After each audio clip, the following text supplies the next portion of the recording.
The last time I willingly went to my parents' house for dinner was the night I decided to burn their world to the ground. They didn't know it, of course. To them, it was just another Sunday, another command performance for their perfect family portrait. My name is Sonia. I'm 34 years old, and for as long as I can remember, I've been the reliable, sensible, and ultimately invisible daughter. The one who paid her own way through college, built a career, and saved meticulously for a down payment on a small house of my own. My sister Michaela is 29. She's the masterpiece. The one who got the fairy tale wedding, the 2 beautiful kids, and a life funded by a bottomless well of parental support and willful ignorance. I walked into the familiar scent of my mother's roast chicken and my father's overbearing cologne. The air was thick with forced cheerfulness. "Sonia, you're here!" my mother, Evelyn, chirped, kissing the air beside my cheek. At 61, she still maintained the brittle glamour of a woman terrified of being seen as ordinary. My father, Nelson, 64, gave me a curt nod from his armchair, the newspaper a shield in front of his face. "You're late." "Traffic, Dad," I said, the excuse tasting like ash in my mouth. It was always my fault. Michaela was glowing, seated on the sofa like a queen holding court. Her husband, Apollo, a man of 32 with the spine of a jellyfish, hovered nearby, refilling her water. She was already showing, her hands resting possessively on the small bump of her 3rd pregnancy. "Sony, we were waiting for you," she said, her voice dripping with the sweet condescension she'd perfected over 2 decades. Dinner was the usual tightrope walk. My mother asked intrusive questions about my job, my father made pronouncements about the economy, and Michaela recounted adorable anecdotes about my niece and nephew. I ate my chicken, offered non-committal hums, and felt the familiar weight of their collective judgment settle on my shoulders. I was the unadorned wall they needed to make their own portraits look brighter. It was after the plates were cleared that my mother clapped her hands together, a gesture that always preceded an ambush. "We have the most wonderful news to discuss." Everyone looked at Michaela, who beamed. "Well, since the family is growing, Apollo and I have decided we need a bigger house. We found the perfect place over in the new development by the lake.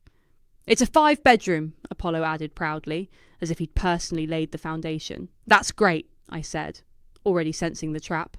"Congratulations!" My father set down his coffee cup with a decisive clink. "It is great." "But the bank is being difficult. They don't appreciate how a young family needs to get its start." "Which is where you come in, Sonia," my mother said, her smile sharp and predatory. I kept my expression neutral. "Me? Your sister needs a proper home for my grandchildren," she said, her voice swelling with theatrical emotion. "A yard for them to play in. A safe neighbourhood. You understand family, don't you?" I didn't answer. I just watched her. "You have that money you've been saving," Nelson stated, not as a question, but as a fact. "For that little house you wanted. It's more than enough for Michaela's deposit. A much more important cause." The silence in the room was deafening. Michaela looked down at her hands, a perfect portrait of a reluctant, deserving victim. Apollo stared at the ceiling. They were all in on it. This wasn't a conversation. It was a sentencing. "You want me to give Michaela my house savings?" I asked, my voice dangerously calm. "Don't be so dramatic," my mother snapped. "It's not giving. It's what a family does. She has children, a husband, a real life. What do you have? A career? An empty apartment? You don't need a house, Sonia. Not like she does." "You're 34, my father added, his tone laced with disgust. "No husband, no kids. It's selfish to be sitting on that kind of money when your own blood needs it." Every word was a carefully sharpened knife, aimed at the insecurities they themselves had carved into me over the years. The spinster, the cold career woman, the empty one. For years I had absorbed it, let it define me, let it make me feel grateful for whatever scraps of affection they threw my way. But something was different tonight. 2 weeks of digging through lies had given me a spine of steel. They thought they were talking to the same old Sonia. They had no idea who was sitting across from them. I let the silence stretch, watching the smug certainty on their faces. I saw my mother's triumphant glint, my father's dismissive authority, and Michaela's practiced helplessness. They thought they had me cornered. They thought I would do what I always did, sigh, protest weakly, and then give in. I took a slow sip of water. Then I looked at my mother, then my father, and finally my sister. A slow, genuine smile spread across my face, and I saw their confusion bloom. It wasn't the smile of a defeated daughter. It was the smile of a predator that had just spotted its prey. "You're right," I said, my voice clear and steady. The room held its breath. Family should support each other. My smile felt like a mask I was cementing to my face. They saw compliance, but what I felt was the cold, sharp clarity of a decision made 2 weeks prior. It all started with a piece of mail. 2 weeks before that dinner, I was sorting through the usual junk and bills at my own apartment when I saw it. A crisp, formal envelope from a major bank, addressed to Michaela. At my address. It wasn't the first time. Years ago, when she was bouncing between apartments, she'd used my stable address to apply for a store card and never bothered to change it. Usually I'd just forward her mail, but this one had a red "Final Notice" stamped over the window. Curiosity, cold and unwelcome, pricked at me. I knew it was a federal offence to open someone else's mail, but a stronger instinct told me this was different. This was a warning flare. I slit the envelope open. It was a credit card statement for an account I'd never heard of, with a balance just over $10,000. The list of charges was a tour of Michaela's perfect life. High-end baby boutiques, spa days, expensive restaurant tabs, a weekend getaway to a vineyard. The minimum payment was 3 months overdue, and the interest rate was predatory. My first thought was that Apollo was clueless about their finances. My second was that this was just the tip of the iceberg. The following weekend, my parents went on one of their anniversary trips. My mother called with her usual list of commands disguised as requests. "Sonia, darling, could you pop over and water my orchids? And bring in the mail. You're such a dear." It was the opportunity I needed. I let myself into their silent, pristine house, the air still and heavy with secrets. I watered the damn orchids, my hands steady, my mind racing. Then I went straight to my father's office. He wasn't a man who hid things well. He was too arrogant for that. He believed no one would ever dare to look. I started with the filing cabinet, the one labelled Family Finances. It was mostly old tax returns and mortgage statements. But in the back of the bottom drawer, I found a large manila folder simply marked Michaela. My heart hammered against my ribs. I pulled it out and sat on the floor, the contents spilling across the plush carpet. It was a graveyard of financial irresponsibility. There wasn't just one credit card statement, there were dozens. 6 different cards, from 6 different banks, all in Michaela's name. The total debt was staggering, well over $80,000. But the real punch to the gut was the fine print on the application stapled to the back of each statement. On 3 of them, my father, Nelson Bowen, was listed as the co-signer. On the other 3, it was my mother, Evelyn Bowen. They hadn't just been giving her money. They had been systematically destroying her credit and their own to fund a lifestyle she couldn't afford. They were co-signing on a fantasy. The late notices, the collection agency letters, the legal threats, it was all there. A meticulous paper trail of their desperation. For my entire life, they called me the sensible one, and Michaela the free spirit. They'd framed their enabling as generosity, and my independence as a lack of familial warmth. But looking at the evidence, I saw it for what it was. This wasn't love, it was fraud. They weren't just toxic, they were criminals, propping up a golden child with a pyramid scheme of debt that was finally collapsing. And now they needed a bailout. They needed my house deposit. I felt a strange calm settle over me. The years of confusion, of feeling like I was the crazy one for setting boundaries, evaporated. It wasn't me, it was them. The whole system was rotten from the foundation up. I was about to put everything back when one last piece of paper slipped out from between 2 folders. It was another credit card statement, this one from a bank I didn't recognise. The primary card holder was Michaela King. I almost dismissed it as just one more, but then my eyes caught the second line. Secondary card holder, Sonia Bowen. I stared at it, my blood turning to ice. I had never applied for this card. I had never even heard of this bank.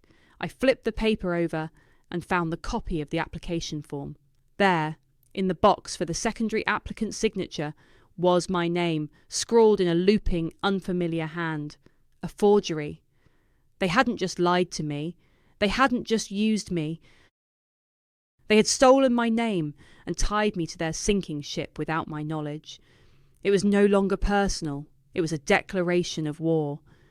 The forged signature was the final piece of the puzzle. It shifted my anger from a simmering burn to an arctic cold.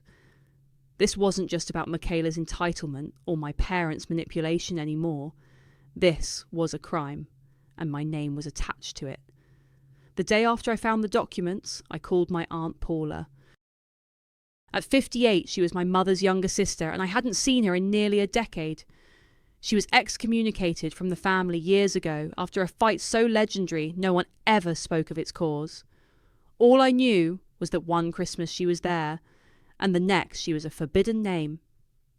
I found her number through a cousin who still spoke to her on the sly. She answered on the second ring.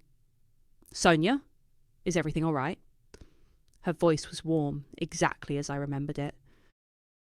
"I need to talk to you, Aunt Paula," I said, my own voice sounding foreign. "About Mum." We met at her small, quiet house an hour later. It was filled with books and plants, a peaceful world away from my parents' sterile showroom. She made tea, and we sat at her kitchen table. I didn't know where to start, so I just laid one of the credit card applications on the table between us, the one with my forged signature. Paula picked it up, her expression shifting from concern to a deep, familiar sadness. She didn't seem surprised. "I left," she began, her voice soft, "because your mother values the portrait of a family more than the family itself. Anything that threatens the image has to be painted over or cut out of the frame. I was a smudge she couldn't erase." She told me the story. When they were in their 30s, Paula's husband lost his job. They struggled for a while, and she asked Evelyn for a small loan to keep them from losing their house. My mother refused. Not because she couldn't afford it, but because, as she'd told Paula, admitting one of us is failing makes the whole family look weak. Evelyn then told everyone in the family that Paula had tried to swindle her out of her savings, painting her as greedy and irresponsible. The lie worked. The family chose the perfect portrait over the messy truth. "She can't tolerate imperfection," Paula said, looking at the forged document. "Michaela was her chance to paint a masterpiece. You, my dear, were always the one who wouldn't sit still for the portrait. You had your own ideas, your own life, so you became the backdrop, necessary but ignored. Hearing it laid out so plainly didn't hurt. It was a relief.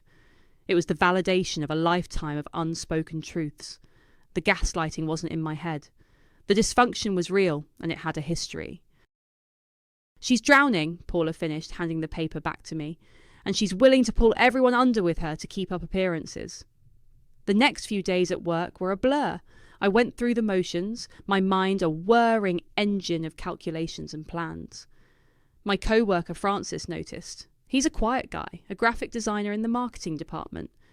We often ate lunch together, sharing a comfortable silence. On Wednesday, he stopped by my desk.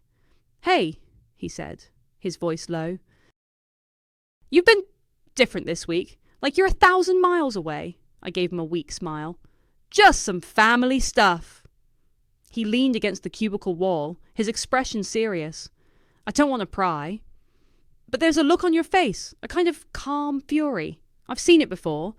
Whatever you're planning to do, Sonia, just make sure you don't become them in the process of fighting them." His words hit me harder than I expected. Was that what I was doing? Becoming as cold and calculating as my mother? The thought was unsettling, but it didn't stop me. It only sharpened my resolve. I wasn't doing this for destruction. I was doing it for the truth.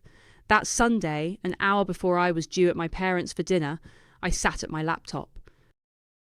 I had spent the week scanning every single document. The credit card applications with my parents' co-signatures, the overdue notices, the letters from collection agencies, and a high-resolution image of the card application with my forged signature.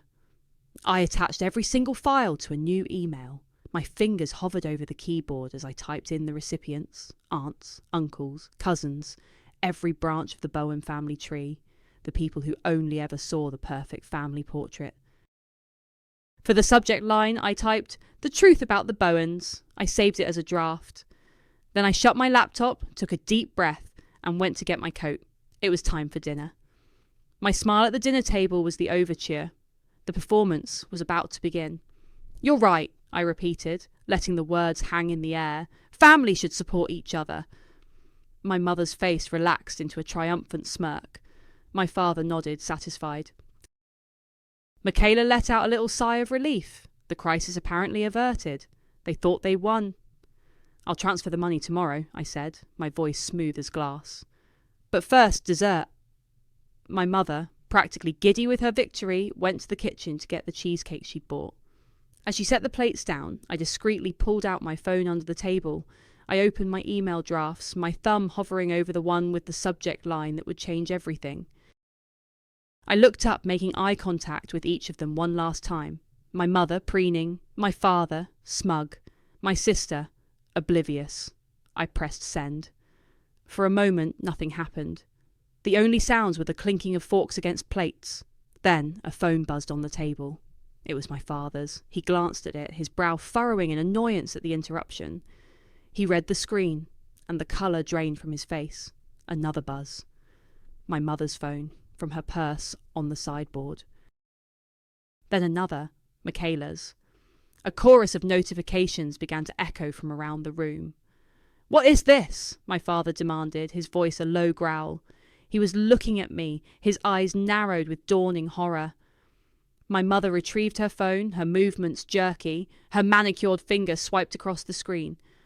I watched her eyes scan the first few lines of the email, her smile faltering, then collapsing entirely.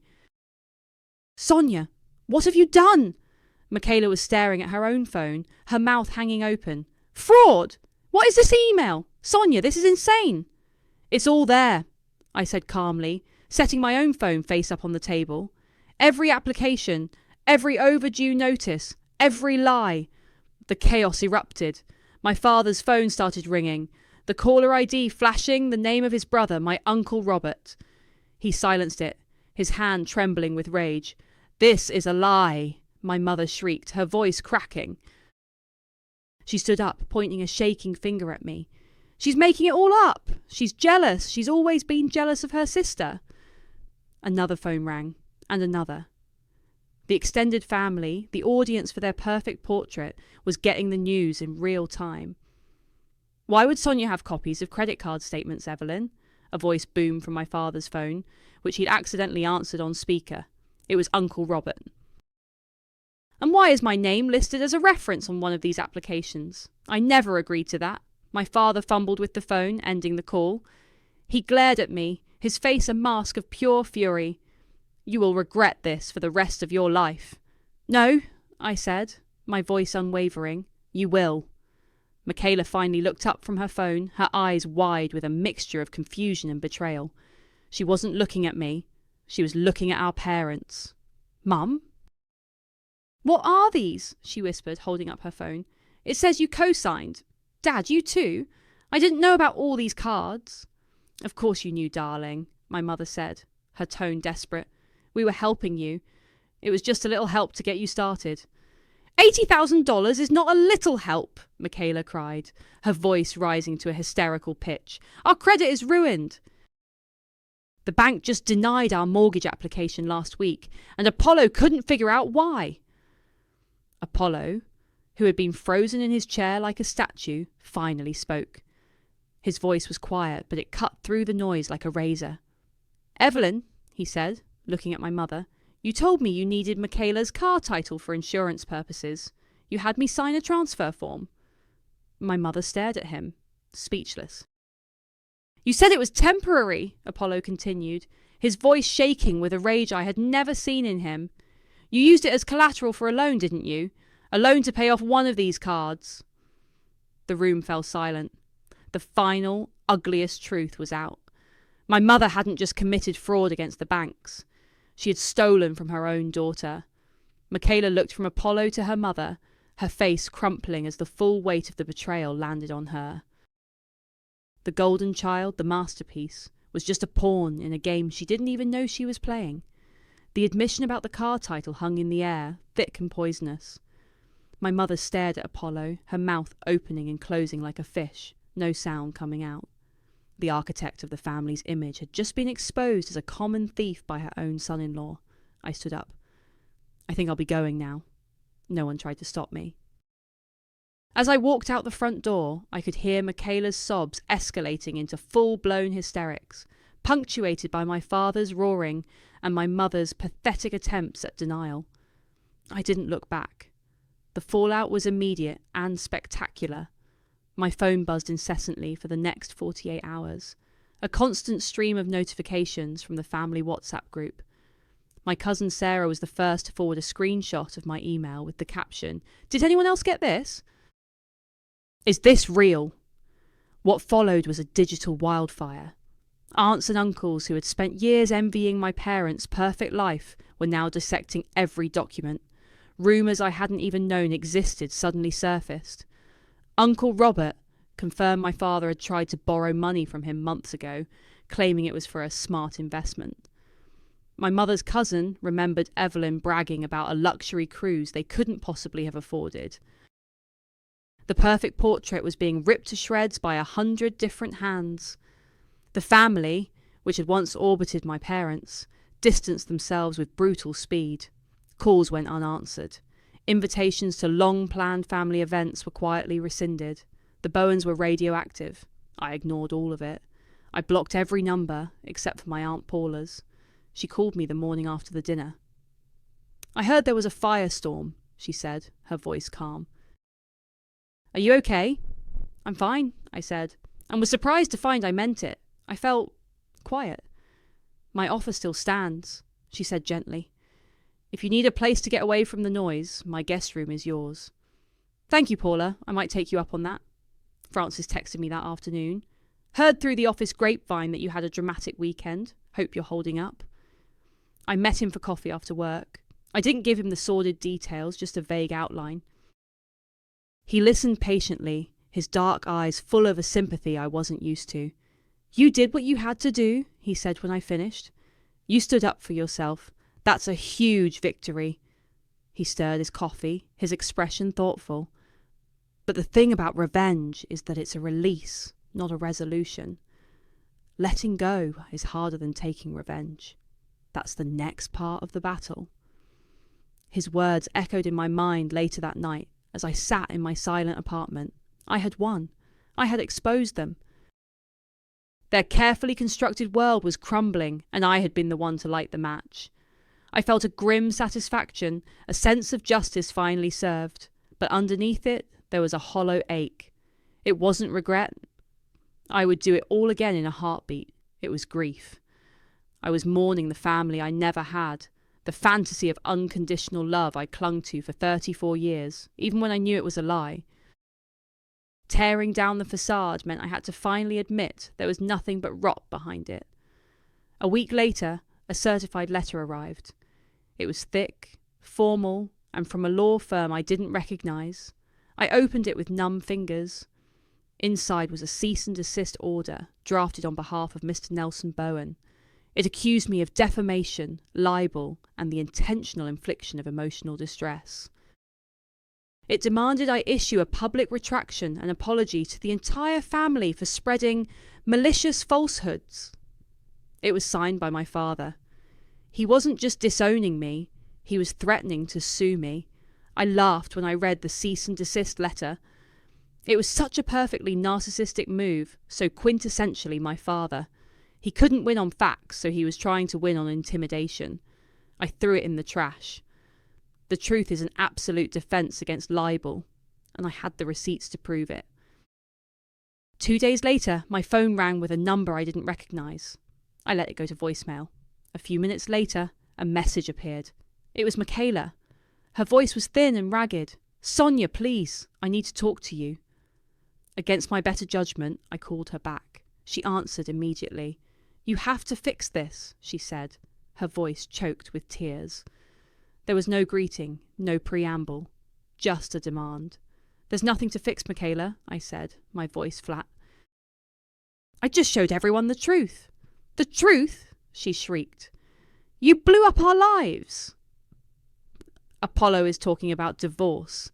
He says he can't trust me, that he can't trust any of us. He took the kids to his mother's. Mum had some kind of breakdown and the doctor had to sedate her. Dad is talking to lawyers. You did this. You ruined everything. I listened in silence, a strange detachment washing over me. This was the script I'd heard my whole life. Every problem, every consequence of their own actions was somehow my fault. You just couldn't stand to see me happy, could you? She sobbed. You blew up our lives because you were jealous. That was the line that broke through my calm. The accusation was so absurd, so fundamentally wrong, that it cracked open a part of me I had kept locked away for years. Jealous, I said, and my voice was dangerously quiet. I was never jealous of you, Michaela. I pitied you. The line went silent. I pitied you because you were a doll in their dollhouse, I continued, the words pouring out of me. They dressed you up, showed you off, and told you how pretty you were, but you were never allowed to be a real person. You're 29 years old with 2 children, another on the way, and you have no idea how to exist without them propping you up. They broke you, and you were so busy enjoying the attention you never even noticed. So no. I was never, ever jealous of you. I hung up the phone, my hands shaking. The silence of my apartment pressed in on me. I had said it. The one thing I had never allowed myself to feel, let alone speak aloud. I needed to get out. I grabbed my keys and drove, with no destination in mind. 10 minutes later, I found myself pulling into the parking lot of the coffee shop where I'd met Francis. I called him. Hey, I said, my voice trembling. Are you busy? Sonia. What's wrong? Can you just meet me? I'm at the coffee shop near work. He was there in 15 minutes. I was sitting in my car, staring blankly at the windshield. He tapped on the window and I unlocked the door. He slid into the passenger seat without a word. And then I broke. The cold, calculated fury that had carried me for weeks shattered and I started to sob. It wasn't a quiet, dignified cry. It was a raw, ugly, full-body breakdown. The grief I'd been suppressing for my sham of a family, the rage at their betrayal, the hollow victory of my revenge, it all came pouring out. Francis didn't say anything. He just sat there, a quiet, solid presence in the storm. He passed me a crumpled napkin from his glove compartment and waited. When the sobs finally subsided, I felt utterly empty. Revenge was supposed to fix it, I whispered, wiping my eyes. It was supposed to make me feel powerful. But I just feel broken. You're not broken, he said softly. You're grieving. You didn't just lose a family, Sonia. You lost the idea of a family. And that's a death that deserves to be mourned. He was right. My revenge had cauterized a wound, but it didn't heal it. It had solved the problem of their control over me, but it hadn't made me whole. I drove home later that night feeling fragile and exposed. The next morning, I woke up to a voicemail from my Aunt Paula. Her voice was urgent. Sonia, call me as soon as you get this. It's about Michaela. My stomach clenched. I called her back immediately. What's happened? Apollo called me this morning looking for you, she said, her voice tight with worry. Michaela never came home last night. She packed a bag for herself and the kids and just disappeared. Michaela's disappearance sent a jolt of ice through my veins. Pity, anger, grief. It all curdled into a cold, hard knot of dread. This was an escalation I hadn't anticipated. Less than an hour later, 2 police officers were at my door. Apollo had officially filed a missing persons report and, given our recent family drama, I was on the list of people to interview. I let them in, my hands steady despite the frantic beating of my heart. I answered their questions honestly and concisely. Yes, I had spoken to my sister. No, I had no idea where she might have gone. I recounted our last conversation leaving out the emotional specifics but confirming it had been contentious. They were professional, impassive, and I could feel their assessment of me, the estranged sister, the catalyst. They left, and I was alone again with the silence. The satisfaction of my revenge felt like a distant memory, replaced by the grim reality of the collateral damage. The call came that evening. It was a social worker from a county I didn't recognise. "Am I speaking with Sonia Bowen?" a calm professional voice asked. "Yes." "I'm calling on behalf of your sister, Michaela King. She and her children are safe. She's checked into a women's shelter here." Relief washed over me so intensely I had to sit down. "Is she okay?" "She's safe," the woman repeated, a careful, deliberate choice of words. "She listed you as an emergency contact, but she's not ready to speak with anyone yet. She just wanted you to know they're okay." A women's shelter. Not a friend's house, not a hotel, a shelter. The implication was stark. She wasn't just running from the shame, she was running from Apollo. His explosive anger, which she'd mentioned in our call, must have been more than just words. The passive enabler had finally cracked. A week passed. I hired a lawyer to deal with my father's cease and desist letter. My lawyer, a sharp woman named Ms. Albright, reviewed the documents I'd sent to the family. "This isn't defamation, Ms." "Bowen," she said, peering at me over her glasses, "this is evidence. But there's one thing here that concerns me." She pointed to the scanned application with my forged signature. "This wasn't just for a credit card. This was part of a consolidated loan application from a year ago. Your forged signature wasn't just for a secondary card. It was to list you as a personal guarantor on a $20,000 loan they took out to pay off other debts." The room tilted. It was worse than I thought. I wasn't just tied to a credit card. I was legally on the hook for a significant debt if they defaulted. And from the looks of it, they were about to default on everything. "We need to file a police report for identity theft and forgery immediately," Ms. Albright stated. "Otherwise, you could be held liable." That night, I went to Paula's house. I told her everything: the shelter, the loan, the impending legal battle. She listened, her expression a mixture of sorrow and weary resignation. "I'm not surprised about Michaela," she said quietly. "Evelyn has been terrorising her with threats of abandonment since she was a little girl."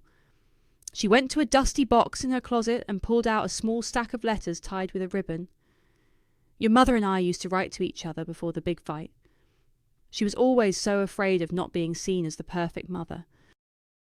When Michaela was a toddler and went through a phase of preferring your father, Evelyn wrote to me that she told Michaela, 'If you don't love Mommy best, Mommy will go away and never come back.' She thought it was a clever way to ensure her daughter's affection." Paula hands me a letter. I read my mother's elegant looping script, describing how 4-year-old Michaela would cling to her, terrified, begging her not to leave. It was a blueprint for a lifetime of emotional manipulation.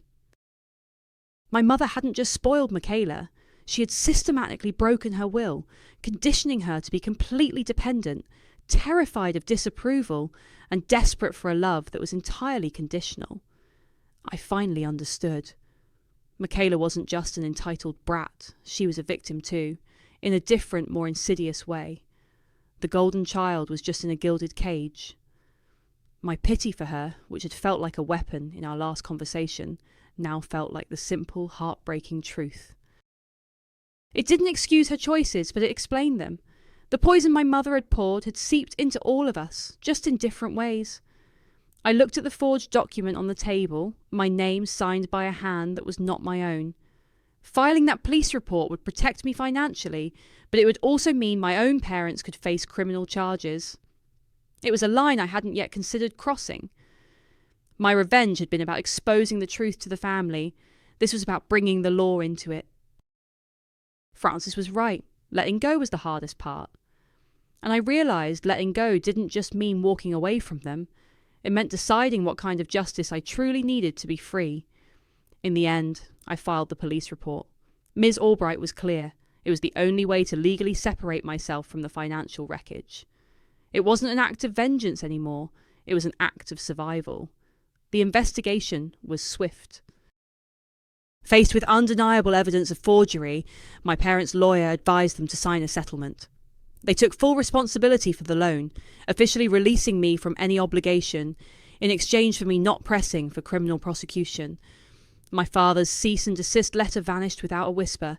It was a quiet, anticlimactic end to a war that had been raging my whole life. The weeks that followed were a blur of legal paperwork and emotional excavation. I started therapy, unpacking decades of manipulation with a professional who didn't tell me I was being dramatic. I took Paula up on her offer and moved into her guest room, putting my apartment's contents in storage. I needed a clean break, a space that didn't echo with my family's ghosts. The changes weren't seismic, they were incremental.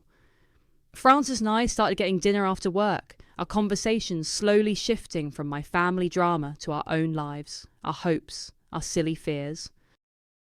It was tentative and gentle, a friendship blooming quietly in the scorched earth of my old life. The news about my family came in trickles, mostly through Paula. Nelson and Evelyn filed for bankruptcy. The big house, the stage for their perfect family play, was sold. They moved into a small condo 2 towns over, their world shrinking to match their means. My mother, stripped of her audience and her status, reportedly became a recluse. The portrait was shattered, and she couldn't bear to look at the pieces. Michaela stayed at the shelter for nearly 2 months. She and Apollo started counselling. I learned through the grapevine that she got a part-time job at a daycare. It was a small step, but it was hers. She never contacted me directly, and I didn't reach out.